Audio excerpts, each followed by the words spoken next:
Assalamualaikum semua, apa khabar? Ramai juga yang hantar mesej dan call panjang lebar juga. Saya tadi nak melayani panggilan-panggilan yang bertanyakan kepada saya apa pandangan saya mengenai senarai menteri-menteri yang baru saja disiarkan ataupun dinyatakan oleh Perdana Menteri Tan Sri Muhyiddin Yassin.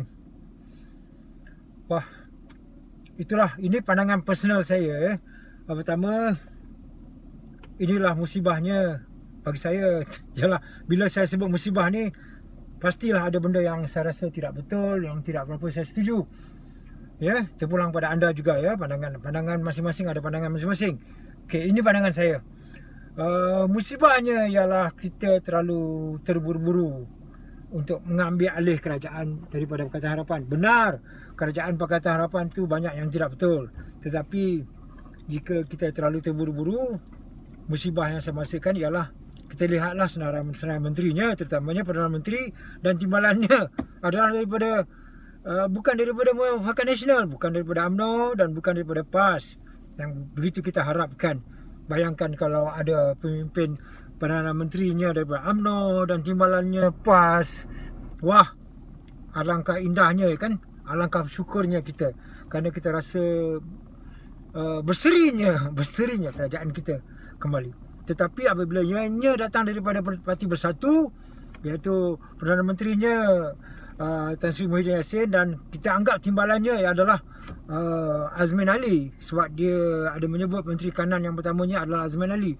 Jadi bermaknanya mereka adalah daripada parti yang datang berkongsi ataupun menumpang di Muafakat Nasional, yang sebelum ini mereka adalah parti yang bekerjasama dengan DAP. Kita tahu yang paling kita tidak gemari dalam perikatan dalam Pakatan Harapan adalah kerana DAP, adanya DAP. Bukan sekadar kita membenci, tapi ada sebabnya kan. Tak payah saya ulangilah apa-apa yang telah DAP lakukan kepada terutamanya agama Islam dan bangsa Melayu kita. Banyak kan, walaupun hanya sebentar sahaja, 2 tahun kita nampak sangatlah apa itu DAP.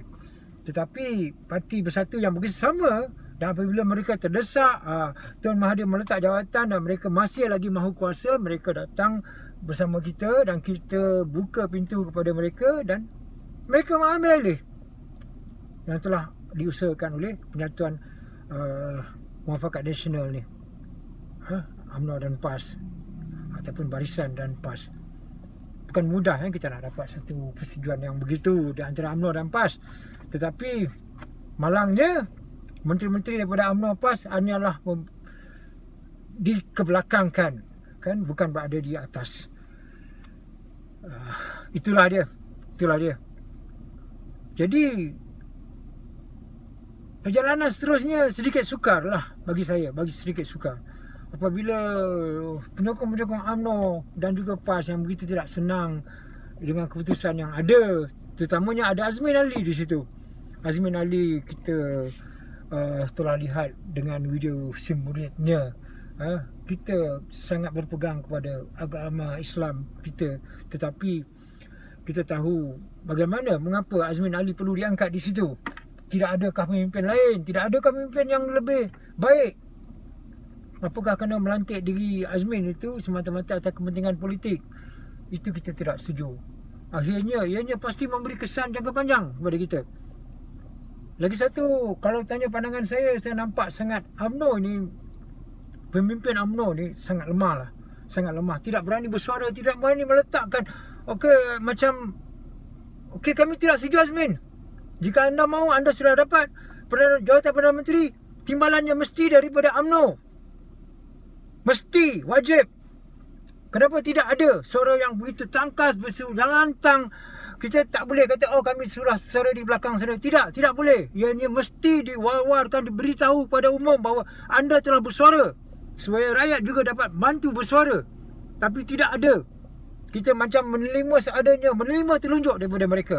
Takut sangat ke nak bersuara. Katanya mewakili lebih 3 juta. 3 juta tu ahli tau. Tapi yang bukan ahli, yang menyokong UMNO tu berjuta lagi. Kenapa takut untuk bersuara? Inilah yang membuatkan kita rasa begitu kecewa kepada UMNO, malang kepada UMNO, kerana ada pemimpin yang begitu lemah untuk bersuara, untuk berani berdiri di hadapan agar pastikan bahawa UMNO juga ada satu kuasa yang kuat dalam kerajaan muafakat ni. Kerajaan perikatan, tapi malangnya tidak ada pemimpin yang sanggup bersuara. Kecewa, sangat kecewa dengan keputusan ni. Kita orang Melayu ni, kita ni lemah. Lemahnya kerana kita tak apalah, kita terima, kita harap, kita terima, kita harap. Dulu pun sama. Kita bagi DAP masuk, kita terima, kita harap, terima, harap. Kita tak boleh begitu selamanya. Jadi pemimpin haruslah lebih vokal, lebih berani. Jangan jadi sekadar pak turut. Pak turut tu bukan nama pemimpin. Pemimpin harus lead, not to be ada followers. Dengan pemimpin daripada luar. Itu yang saya tidak nampak adanya dalam UMNO. Dan ini akan memberi kesan sangat negatif kepada pilihan raya yang akan datang. Bila para pengundi akan menjadi belah bagi. Kenapa lemah sangat dengan UMNO ni? Kenapa lemah sangat? Kenapa tak berani untuk bersuara? Kenapa mengikut telunjuk daripada pemimpin daripada parti lain? Sedangkan UMNO adalah parti yang dominan, parti yang paling besar, yang kursi yang paling banyak.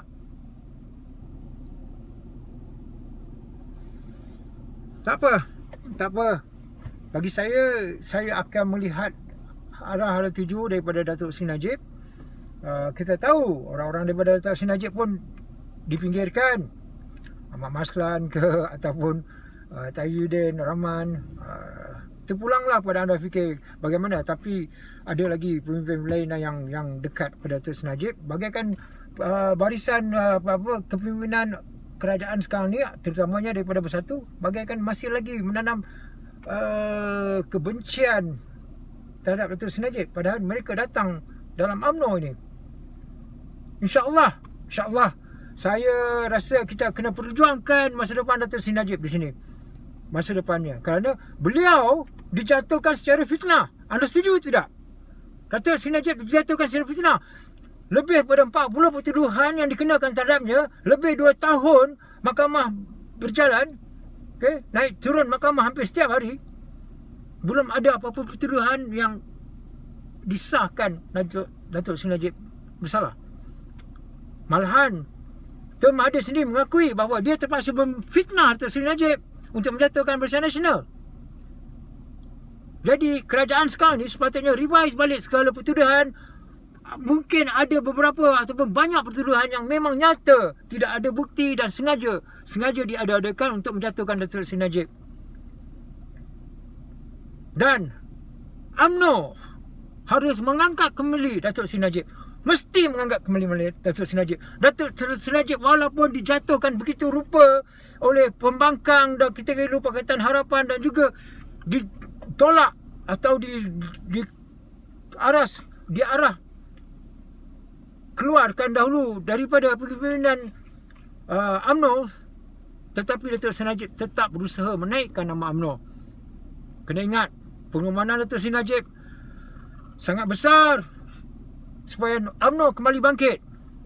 Dan kita tahu banyak lagi yang boleh Datuk Seri Najib lakukan untuk UMNO dan untuk kepimpinan kita.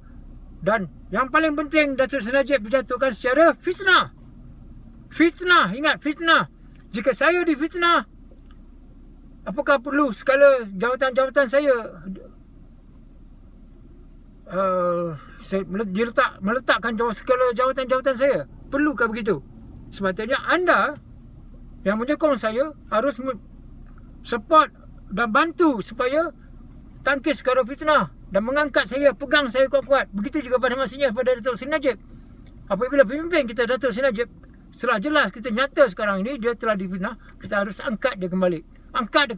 Tunjukkan kepada musuh-musuh bahawa mereka tidak semudah itu boleh dilakukan kepada pemimpin kita. Bukan kerana beliau adalah Datuk Seri Najib atau siapa. Ianya adalah kerana beliau adalah pemimpin kita yang dahulu, yang dijatuhkan sewenang-wenangnya. Ingat, kita ada tanggungjawab kita sekarang yang perlu kita lakukan. Kerana mungkin ini adalah ujian Allah kepada kita. Ujian Allah kepada kita. Kerana kita menolak pemimpin kita yang baik, akhirnya kita dapat pemimpin yang semburit kemudian nanti daripada luar. Itukah yang anda mahukan? Kita tahu Tan Sri Muhyiddin Yassin juga tidak berapa sihat dan mungkin dia akan meletakkan jawatannya kemudian. Siapakah yang bakal menggantinya? Azmin. Anda mahu? Anda mahu? Jika kita sendiri tidak ada pemimpin yang bersedia untuk menggantikan Azmin, untuk bertanding menentang Azmin, siapa? Siapa lagi? Bagi saya, Datuk Seri Najib, inilah masanya kita untuk mengangkatnya kembali. Pilihan raya yang ke-15 tidak lama lagi. Ya, tidak lama lagi. Tidak lama lagi. Mungkin kemungkinan dalam setahun atau dua lagi, ataupun sebelum itu, Parlimen akan dibubarkan. Harus dari sekarang kita mengangkat Datuk Seri Najib sebagai pemimpin kita. Dalam apa cara sekalipun. Anda setuju? Atau anda memilih Azmin Semburit sebagai Perdana Menteri anda yang akan datang? Fikir-fikirkanlah. Assalamualaikum semua.